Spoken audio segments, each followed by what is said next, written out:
Bonjour à tous, je viens aujourd'hui pour vous faire une petite vidéo pour vous expliquer comment recycler des produits, que ce soit des produits de soins, des produits de toilette, soit que vous n'aimez pas, soit que vous n'aimez plus, par rapport à l'odeur qui ne vous plaît plus, ou que vous croyez aimer en magasin, par exemple, je sais pas moi, un gel douche dont l'odeur vous faisait très envie, et puis finalement quand vous vous lavez avec, vous vous apercevez que l'odeur vous écœure. Donc soit vous le mettez de côté, vous le réutilisez un petit peu plus tard, ou vous le donnez à une amie ou à de la famille, soit vous pouvez utiliser les produits différemment. Donc j'ai sélectionné quelques produits, je me suis fait quelques notes en fait pour vous expliquer cela. Donc avec un baume à lèvres, donc là c'est un baume à lèvres que j'avais eu chez Nose à l'amande. Moi j'aime beaucoup l'odeur de l'amande, mais celui-ci a une odeur vraiment pas géniale. Pourtant il n'est pas passé de date, il n'est pas tourné, enfin il n'a pas tourné pardon, donc il est utilisable, là je l'ai utilisé sur ma bouche, il n'est pas trop collant, donc c'est à dire qu'il n'est pas trop vieux, puisqu'il faut savoir qu'un rouge à lèvres ou un baume à lèvres, lorsque vous voulez savoir s'il n'est plus bon, en fait il suffit et d'une de le sentir, donc si vous sentez qu'il sent le rance, c'est qu'il n'est plus bon, ou de le tester un tout petit peu sur vos lèvres ou sur votre main, et vous allez voir que si la matière colle vraiment beaucoup, c'est qu'il est plus valable. Donc celui-ci est encore bon, il est encore assez grand, mais voilà, je l'aime pas vraiment au niveau de l'odeur, et puis je trouve qu'il est pas très efficace au niveau de mes lèvres. Donc ce que je vais faire, je vais lui donner une seconde vie, donc je vais m'en servir autrement. Donc un baume à lèvres, vous pouvez vous en servir pour appliquer par exemple sur les zones sèches. Exemple, je ne sais pas si vous allez voir, ici j'ai une zone de sécheresse au niveau de la peau. Voilà, donc je peux appliquer du baume à lèvres dessus, en quantité quand même suffisamment importante. Et je laisse ainsi, déjà quand ça nous gratouille parce qu'on a des zones sèches, le fait de mettre un corps gras dessus va réduire cette sensation de démangeaison, et en plus va réparer correctement ma peau. Alors ça ne va pas me guérir totalement, mais ça va vraiment apaiser, soulager et assouplir la peau au niveau des zones sèches. Donc on peut s'en servir comme ça, mais aussi on peut s'en servir par exemple quand on a des crevasses. Je sais pas moi par exemple, un monsieur qui va travailler dehors, je donne un exemple, par exemple un monsieur qui est paysagiste, qui va travailler dehors, qui a souvent les mains humides et qui va beaucoup au froid, peut avoir des crevasses, peu importe, admettons au niveau des mains, ou on peut très bien avoir des crevasses pour certaines personnes qui ont beaucoup de cornes au niveau des talons et qui ne vont pas forcément se soigner les pieds régulièrement, voilà, peuvent avoir des crevasses. Eh bien le baume à lèvres est super pour les crevasses au niveau de la peau. Donc en fait, vous nettoyez votre main ou votre pied à l'endroit où vous avez la crevasse, ou toute autre partie du corps, hein, si vous en avez ailleurs. Et puis vous pouvez bien appliquer en fait le baume à lèvres, mais il faut bien en faire pénétrer à l'intérieur de la crevasse en fait, qu'il y ait une bonne couche de baume à lèvres à l'intérieur de la crevasse. Et vous faites ça, admettons, le soir, avant d'aller vous coucher, après avoir nettoyé votre peau, bien sûr, et l'avoir bien séchée. Et vous laissez donc de la matière à l'intérieur de la crevasse pendant toute la nuit. Et vous allez voir que le lendemain, la crevasse sera quand même réduite, et ça va permettre une facilité de cicatrisation, en fait, de la crevasse. Ça va vraiment assouplir la peau au pourtour de cette crevasse, puisqu'en fait, la crevasse est due à une fente dans la peau qui est trop sèche. Donc ça va permettre d'assouplir la peau et de pouvoir faire cicatriser les peaux qui ne sont pas encore mortes. Donc ça peut être vraiment très pratique à ce niveau-là. Vous pouvez vous en servir aussi du baume à lèvres lorsque vous avez le rhume. En hiver, quand on a le rhume et qu'on va se moucher et se remoucher toute la journée, forcément on a mal en fait autour des narines, hein, parce que même si on utilise un mouchoir tissu qui va moins dessécher la peau qu'un mouchoir en papier, forcément on a mal. Et si on n'a pas de crème hydratante ou d'homéoplasmine à portée de main, par exemple ça nous arrive un week-end, voilà, on ne peut pas aller à la pharmacie, eh bien un petit baume à lèvres, on s'en tartine un petit peu les narines, et vous allez voir que quelques heures après, vous aurez plus mal quasiment, la rougeur se sera bien atténuée, et vous aurez beaucoup moins de petites peaux mortes qui se décollent autour des narines, donc ça sera aussi beaucoup plus esthétique. Voilà les petites choses qu'on peut faire avec un baume à lèvres qui ne nous intéresse pas forcément pour mettre sur nos lèvres. Je pense qu'on peut faire encore plein d'autres choses avec, hein, mais pour l'instant c'est un peu ce que j'ai répertorié. Pour rester dans les produits, dans les corps gras, nous avons les huiles. Donc là, moi j'ai une petite huile de jojoba. Voilà, que j'avais acheté chez Nose il y a un petit moment. Bon, celle-ci est de la marque Evoluderm. Et c'est vrai que, vous voyez, j'en ai pas utilisé beaucoup. Je m'en sers pas très souvent.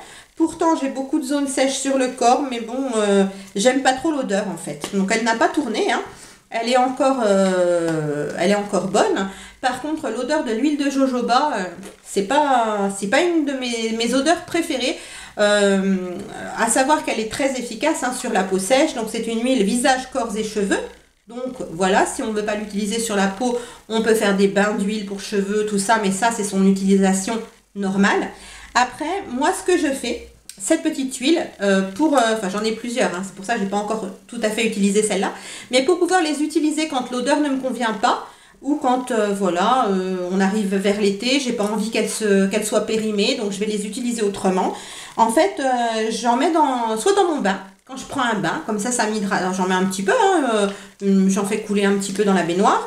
Comme ça hydrate bien ma peau, ça assouplit bien ma peau, sans que je me rende compte, et je n'ai pas l'odeur, puisqu'en fait je vais avoir, soit je vais mettre du bain moussant, soit des sels de bain, soit je vais utiliser mon gel douche quotidien. Donc du coup, je ne sentirai pas l'odeur de cette huile qui sera mélangée à l'eau du bain, mais j'aurai les bienfaits de l'huile. Soit je m'en sers en bain de pied. Donc quand je fais un bain de pied, puisqu'il est important quand même de prendre soin de ses pieds régulièrement, ce sont eux qui nous supportent tout le temps. Donc il faut vraiment les chouchouter et en prendre soin. Donc en bain de pied, pareil, pour hydrater mes pieds. Donc dans l'eau du bain de pied, je me fiche de l'odeur, voilà, il n'y a pas de souci. Ou alors, ce qu'on peut faire quand on a vraiment les pieds très très secs, ou même de temps en temps, une fois par semaine ou une fois tous les 15 jours, on peut se faire un masque pour les pieds, donc avec cette petite huile. Donc on va prendre une serviette éponge qu'on va placer voilà, en dessous de nos pieds. On va bien huiler nos pieds, bien les malaxer pour faire pénétrer l'huile. Ensuite, on huile à nouveau bien nos pieds, sans malaxer cette fois. Et soit on attend comme ça sur notre petite serviette éponge, soit on peut enfiler des chaussettes et puis faire un petit peu ce qu'on a envie de faire. À savoir que vu que c'est de l'huile, quand même, ça va pénétrer la chaussette et ça peut tacher. Donc vous pouvez mettre des chaussons par exemple qui sont facilement lavables ou dont vous n'en avez rien à faire de les tacher, ou tout simplement dormir toute la nuit avec les petites chaussettes et de l'huile. À savoir par contre, mettez une petite serviette éponge au pied de votre lit parce que ça peut évidemment tacher vos draps. Mais le matin, quand vous aurez enlevé les chaussettes, ou même après avoir gardé cette petite huile, par exemple le soir en regardant la télé, etc., vous allez voir que vos pieds après vont être vraiment extrêmement doux.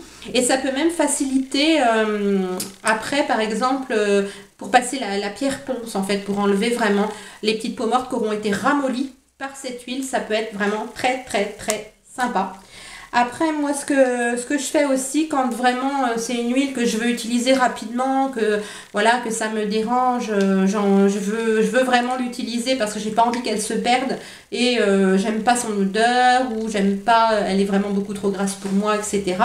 Je l'utilise aussi en huile sous la douche, vous savez, comme l'huile Mixa, etc. Donc je me lave, je me rince. Une fois que je me suis rincée, je fais quelques pchites en fait, parce que c'est un flacon pompe, hein, et quand vous appuyez, il sort que 2-3 gouttes. Hein. Donc je presse quelques pchites en fait sur mon corps. Je malaxe bien sur mon corps mouillé. Et ensuite, je vais rincer. Alors, il y a des gens qui n'aiment pas parce que forcément, ça va laisser un film gras sur la peau une fois qu'on aura rincé notre huile. Hein. Donc, je rince à l'eau tiède. Voilà, mais je ne me ressavonne pas derrière, ce qui va donner une hydratation à ma peau. Et là, par contre, ça ne me gêne pas de la mettre sur mon corps, parce qu'une fois que j'aurai rincé, donc l'odeur va partir en fait, hein, avec l'eau. Je vais mettre mon déodorant, mon parfum, tout ça. Donc voilà, il n'y a pas de souci. L'odeur ne me gênera pas de cette façon-là. Ensuite, pour rester un peu dans les mêmes produits, vous avez donc les laits pour le corps. Donc moi j'aime beaucoup le lait pour le corps de la marque Le Petit Marseillais. Ce sont vraiment les laits pour le corps que je préfère. Mais je les aime tous sauf celui-ci. Je vous explique pourquoi. Donc celui-ci est un lait hydratant peau sèche à l'amande douce aux huiles essentielles d'agrumes et d'aloès. Donc j'adore son odeur, c'est une odeur d'agrumes, hein, qui est très très très printanière, très fraîche. Il est très hydratant, il pénètre bien dans la peau, voilà, il a plein de qualités. Il a un seul défaut et c'est le seul des laits pour le corps, le petit Marseillais, avec lequel j'ai cet inconvénient. Il a un seul défaut, c'est il peluche. Une fois que vous l'avez appliqué, en fait, il rentre bien dans la peau, mais une fois que vous l'avez appliqué sur votre peau, vous avez comme des petites peluches sous les doigts, vous touchez votre corps, ça peluche. Et vraiment, ça me dérange au plus haut point. Donc, bon, bah, si j'avais pas d'autres laits hydratants, je continuerai d'utiliser quand même sur le corps de façon normale. Mais puisque j'ai d'autres laits hydratants, du coup, celui-ci, je ne veux pas le jeter puisqu'il sent vraiment très très bon et il est très hydratant quand même. Donc, je l'utilise en lait corps sous la douche. Donc, même si c'est un lait normal, il sera un tout petit peu moins gras que le lait corps sous la douche, par exemple de Nivea ou autre, hein, puisque maintenant, il y a plein d'autres marques qui le font. Mais donc, je l'utilise de la même façon. Je prends ma douche, je me savonne, je me rince. Une fois que je suis rincée, je me tartine de lait pour le corps, j'en mets partout sur les zones de mon corps, sauf sur les muqueuses bien sûr. Et une fois que j'ai bien étalé le lait, je vais me rincer. Donc là, c'est beaucoup moins gras que l'huile forcément, donc ça va laisser votre peau souple, hydratée sans être non plus grasse. Et puis vous allez garder quand même un petit peu la bonne odeur d'agrumes du lait. Et ça vous permet de l'utiliser plus rapidement. Puisqu'en fait, en mettant le lait comme ça sur une peau humide et chaude, avec l'eau chaude, en fait, vous allez en mettre un peu plus. Comme vous êtes dans votre douche ou dans votre baignoire, voilà, vous vous en fichez un petit peu si ça peut éclabousser un petit peu. Donc, vous allez en mettre un peu plus, vous allez bien tartiner. Le fait d'avoir la peau humide et réchauffée par l'eau, les pores de la peau sont beaucoup plus dilatés, la peau est plus souple, donc le lait ou l'huile va mieux pénétrer dans votre peau, donc votre peau n'en sera que mieux hydratée. Et ça vous permet donc de terminer, en plus c'était un gros flacon, 400 ml, donc ça vous permet de terminer ce lait, de ne pas le gaspiller, voilà, puisque vous comme moi, nous sommes beaucoup à ne pas aimer le gaspillage de produits et c'est très agréable de s'hydrater sous la douche. Ensuite, crème pour les mains. Voilà, donc moi c'est cette petite crème de la marque Evoluderm, donc c'est une crème nourrissante au beurre de cacao pour les peaux très sèches. Donc qui dit crème pour peau très sèche, dit crème très épaisse et très nourrissante, donc elle est vraiment très très bien au niveau de l'hydratation des mains. Le problème c'est qu'elle laisse un film gras sur les mains et ça moi je déteste ça et je sais que nous sommes beaucoup à ne pas aimer avoir un film gras. Alors il m'arrive quand même de la mettre sur mes mains le soir avant d'aller me coucher, même si ça me gêne un petit peu, je me dis bon je vais m'endormir, voilà ça pas grave, allez je prends un peu sur moi, donc je le fais quand même. Mais par contre, si vraiment ça me dérange beaucoup, que je vois que je ne l'utilise pas, qu'elle va commencer à arriver à la fin de sa vie, j'ai pas envie de la laisser se périmer. Hein. En plus, c'est un gros tube de 150 ml. Donc, pour ne pas la laisser se périmer, du fait qu'elle est vraiment très très grasse, je vais l'utiliser en crème pour mes pieds. Donc, nos pieds, eux, ils peuvent tout récupérer. Hein. Les crèmes visage, qui vont arriver pareil un petit peu en fin de vie, soit parce que la crème, la texture ne nous convient pas, soit elle n'est pas assez riche, soit elle est trop riche, soit elle ne sent pas une odeur qui nous plaît, ou elle n'a pas une texture voilà, qui nous convient, peu importe, ou elle nous donne des boutons sur le visage, voilà. Il peut y avoir plein de raisons, eh bien on peut utiliser sur nos pieds. Alors nos pieds on peut utiliser, comme je vous ai dit, crème pour le visage, les crèmes pour les mains, les laits pour le corps, les beurres corporels, les crèmes en tout genre pour le corps. Avec le baume pour les lèvres, hein, on peut faire aussi les zones vraiment très très sèches, les huiles, enfin nos pieds peuvent tout récupérer, donc ça c'est super. Donc voilà, une petite crème pour les pieds, pour bien s'hydrater les pieds, donc vu qu'elle sera très très riche, comme les pieds sont des zones qui sont quand même très sèches et qui souffrent souvent de la déshydratation, ça leur fera vraiment du bien. Et puis on peut aussi l'utiliser pour nos pieds, mais en masque. Comme je vous l'ai dit pour l'huile, donc on hydrate bien nos pieds avec la crème, on malaxe, on laisse bien la crème s'imprégner et ensuite on remet une couche de crème, on enfile des petites chaussettes et on va se coucher avec. Si on ne supporte pas d'avoir les chaussettes toute la nuit, on peut le faire en journée ou en soirée, voilà, pendant 2 heures. Ou si on veut, on va se coucher avec les chaussettes et au bout de quelques heures, si on se réveille parce que ça nous gêne, on enlève les chaussettes et voilà, on termine notre nuit comme ça. Mais vraiment la crème pour les mains qui est très très riche va faire une crème pied très hydratante et très nourrissante. Donc ça sera super. Qu'est-ce qu'on a d'autre? J'avais aussi envie de vous parler des petits parfums. Donc moi là, c'est un petit parfum que j'aime bien, hein, de chez Réserve Naturelle, mais c'était pour vous montrer, vous montrer un petit parfum. Voilà, tout simplement. Donc c'est vanille fraise. Donc c'est vrai que vanille fraise, c'est pas forcément une odeur que j'utilise à l'heure actuelle. Ce petit parfum, je l'ai depuis plusieurs années. Donc vous voyez, il est devenu très très jaune, mais il est encore tout à fait portable, hein. Il sent très bon, mais c'est plutôt, ça sent plutôt la jeune fille, vous voyez, voilà. Donc de temps en temps, je le porte, mais c'est assez rare. Et bien, quand vous avez un parfum, soit qu'on vous aura offert, hein, peut-être pas un parfum vraiment de grand prix, parce que bon, ce serait dommage de l'utiliser ainsi, mais voilà, un petit parfum comme ça qui coûte pas cher, soit qu'on vous a offert parce que voilà, la personne pensait qu'il vous plairait, puis en fin de compte, ben, il vous plaît pas du tout à l'odeur, vous n'arrivez pas à le supporter sur vous, soit vous l'avez eu en cadeau. Vous avez eu en cadeau, je sais pas, voilà, chez un commerçant, ou voilà, et vraiment l'odeur, ben, vous pouvez pas la supporter sur vous.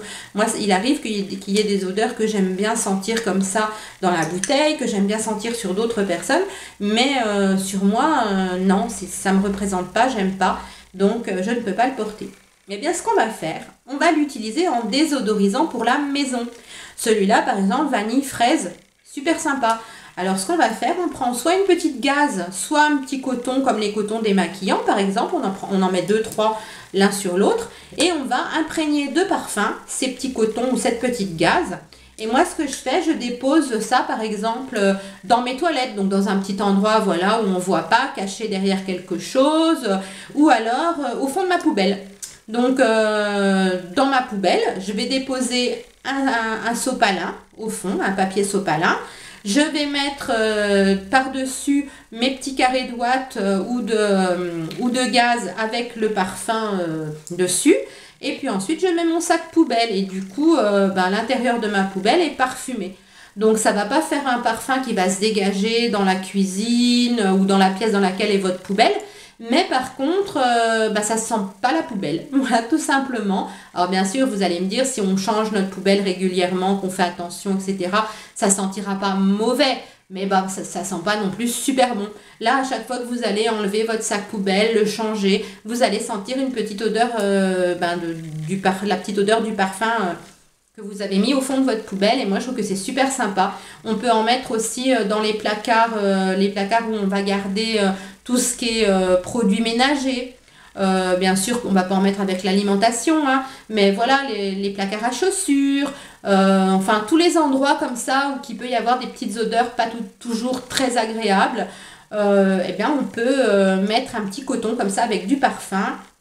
Ça permet à la fois d'utiliser un parfum que l'on n'aimera pas porter sur soi et en même temps ça désodorise la maison, les toilettes, la salle de bain. Enfin, on peut en mettre où on veut et ça peut être plutôt pas mal. Ensuite, ben, un peu même principe, par exemple pour un déodorant.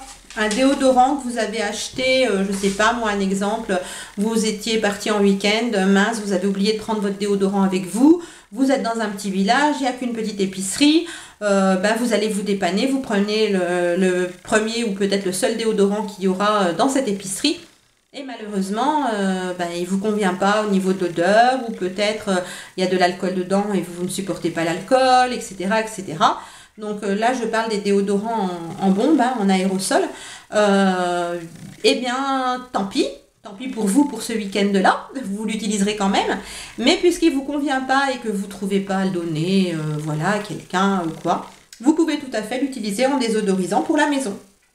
Donc pour les toilettes, donc comme un désodorisant toilette classique, vous pouvez en asperger dans votre salle de bain, dans votre salle à manger, enfin, où vous voulez, afin de donner une odeur fraîche à votre maison ou à votre appartement. Ça peut être tout à fait sympa. Moi, ce que je fais aussi, quand j'ai un déodorant comme ça que j'aime pas trop porter sur moi, à part si vraiment je trouve que l'odeur est très très très désagréable, je vais le laisser que dans les toilettes.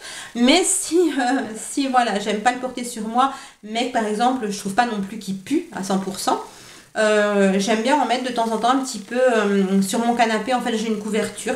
Ben, j'aime bien en mettre un petit peu sur la couverture quand je fais mon ménage, sur les coussins, voilà, ça peut être sur des rideaux, quand vous avez des rideaux assez épais.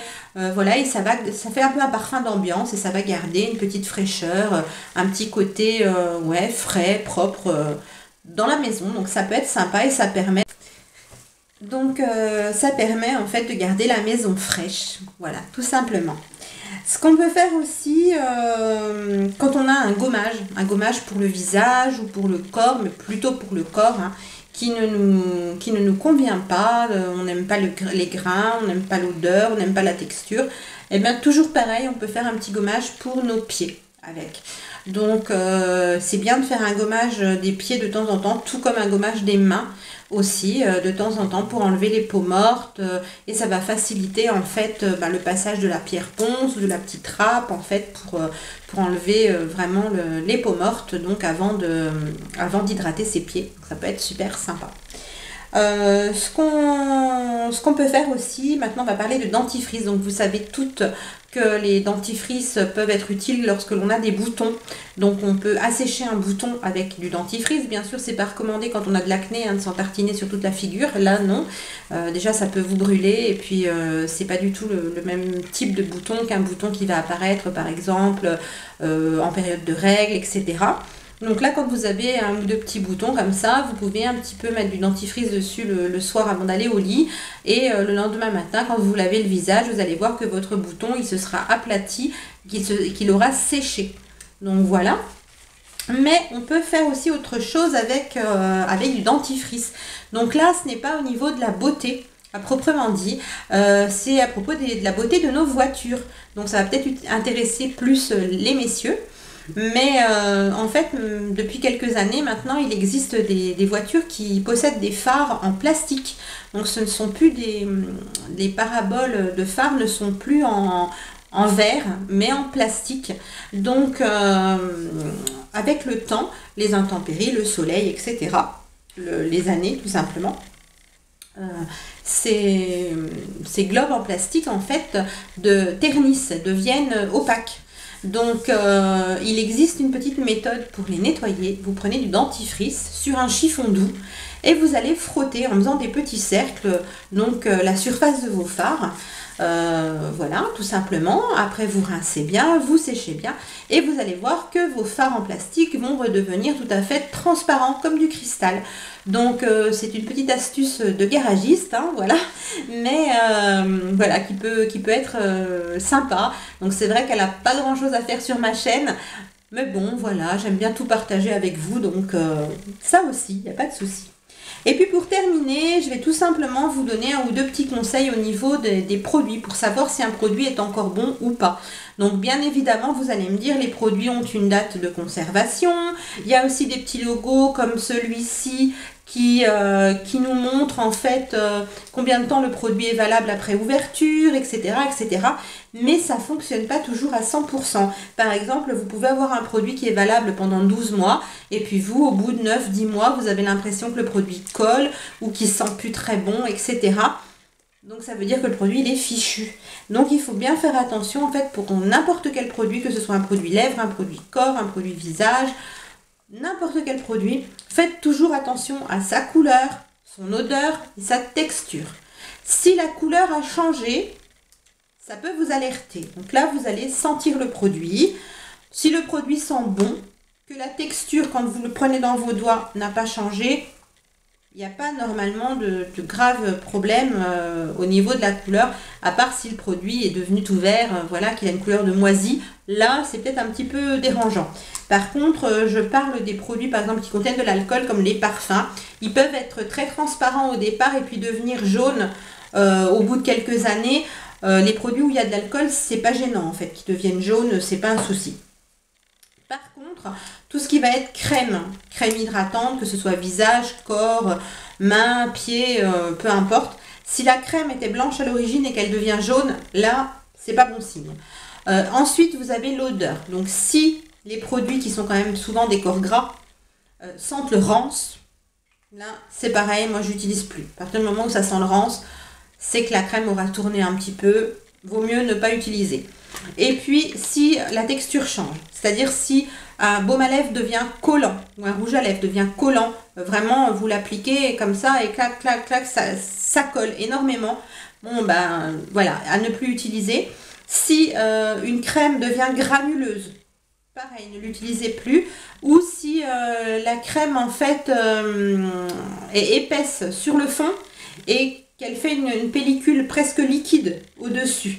Là, c'est pareil, ne l'utilisez plus non plus. Donc, ce sont des petites choses que l'on peut voir comme ça, qui nous permettent en fait de voir si notre produit est encore ou non consommable, tout simplement, puisqu'en fait, il est vrai que de temps en temps, les dates en fait qui sont indiquées dessus ne sont pas fiables à 100%.